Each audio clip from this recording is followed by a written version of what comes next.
Buenos días, queridos hermanos. Dios los bendiga. Uno de los ataques de quienes no profesan nuestra fe es que toda religión es un invento del hombre para explicarse el mundo y para huir de la certeza de que la muerte es el fin de todas las cosas. La religiosidad, entonces, dicen, es algo que debe ser respetado en las sociedades actuales, pero que debe ser respetado de modo inclusivo, es decir, en todas sus manifestaciones. Y esto es algo que Dios también ha advertido en su palabra. En 2 de Timoteo 4, versículos 3-4, leemos: porque vendrá tiempo cuando no sufrirán la sana doctrina, sino que teniendo comezón de oír, se amontonarán maestros conforme a sus propias concupiscencias y se apartarán de la verdad el oído y se volverán a las fábulas. Si hemos aceptado a Jesucristo en nuestro corazón como nuestro Señor y Salvador, si estamos caminando de su mano hacia el Padre, si hemos asumido el reto de andar en esos difíciles caminos en los tiempos tan complejos en los que vivimos, donde, como nos dijo Pablo en 1 Corintios 4, versículos 11 al 13, hemos venido a ser hasta ahora como la escoria del mundo, el desecho de todos. En simples palabras, si hemos decidido creerle a ese Dios que nos habló y nos habla a través de la Biblia, debemos ser muy precisos, muy directos, muy apegados a la verdad al predicar y defender nuestra fe. En el mundo que habitamos, este mundo regido por el diablo, existen más de 4.200 religiones, aunque la mayor parte de los creyentes profesan el cristianismo, el hinduismo, el budismo, el islamismo, el taoísmo y el espiritismo. Todas esas otras religiones arrastran a sus fieles por caminos muy diferentes a lo que el Dios de la Biblia nos enseña. Y como la mayoría no tiene en su base el amor, que es el concepto más importante de nuestra fe, pues sabemos bien que nuestro Dios es un Dios de amor, que ha hecho todo lo que ha hecho por amor a su creación, entonces esas religiones confrontan la fe cristiana con todas sus fuerzas, aliándose al diablo en esa batalla espiritual en la que vivimos desde que Dios derrotó la rebelión de Lucifer allá en el cielo y como castigo lo envió a regir esta tierra que pisan nuestras plantas. A ese peligro de los ataques contra nuestra fe, que en el caso de las sociedades se ha convertido en un ataque contra los basamentos cristianos de la cultura occidental, hay que sumar tres conflictos que se convierten en enormes retos para la expansión de nuestra fe.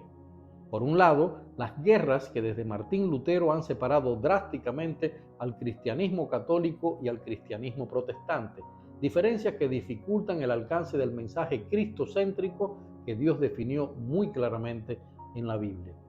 Por otro lado, el fenómeno de que gracias a las facilidades de las nuevas tecnologías en difundir la información en un alcance universal, sean cada vez más la noticia los comentarios negativos sobre los errores morales y de fe, tanto de católicos como de protestantes, debido a la pedofilia, el adulterio de pastores dentro de las iglesias, los escándalos por prácticas de falsas doctrinas, los enriquecimientos de los líderes a costa de los diezmos y las ofrendas, entre otros muchos sucesos vergonzosos contra la santidad que Dios ordena a quienes designa como líderes. Y por otro lado, las estrategias que la sociedad actual establece para evitar los conflictos entre las religiones, el llamado ecumenismo, el sincretismo religioso o la famosa interreligiosidad.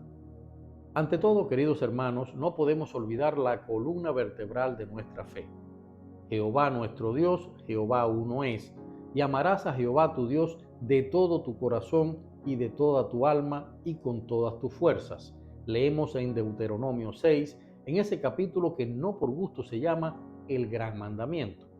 Tenemos que estar bien definidos en nuestra fidelidad a ese mandamiento de Dios que dice: no tendrás dioses ajenos delante de mí, no harás para ti escultura ni imagen alguna de cosa que está arriba en los cielos, ni abajo en la tierra, ni en las aguas debajo de la tierra.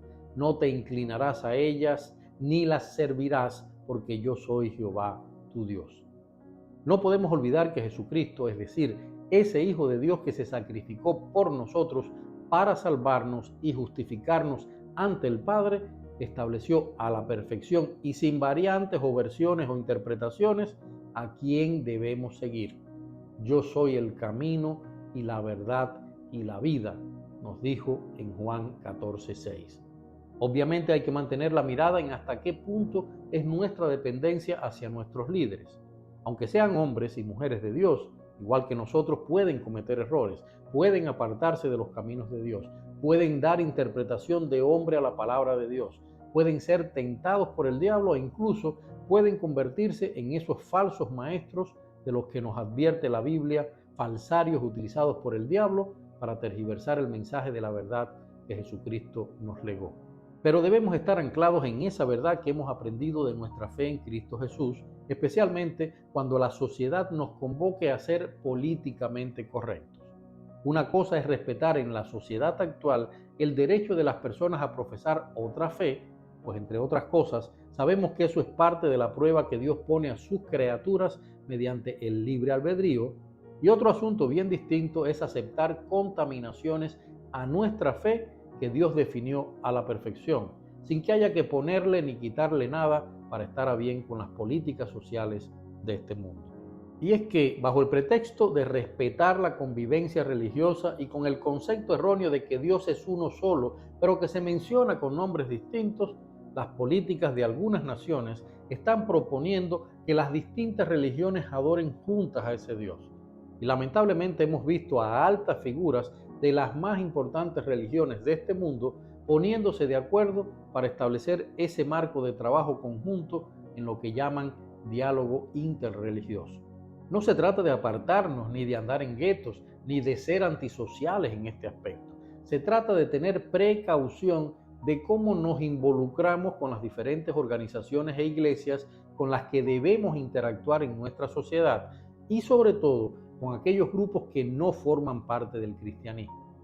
Otras tendencias, el sincretismo, por ejemplo, cristianizan las costumbres paganas, lo que sin ninguna duda es un verdadero obstáculo de la sana y correcta adoración al único Dios. Como cristiano, en este asunto prefiero ser muy directo. Esto no es lo correcto ni es la verdad que establece nuestro Dios. No es ser intolerantes. En mi opinión, doctrinas como el ecumenismo tienen muy poco de sana unidad y tienen mucho de una maquiavélica estrategia del diablo para controlar y manipular al mundo bajo un solo gobierno de liderazgo espiritual. Y eso, queridos hermanos, también Dios ya lo advirtió en la Biblia y se refiere al anticristo, a los tiempos finales en los que estamos viviendo. Dios los bendiga.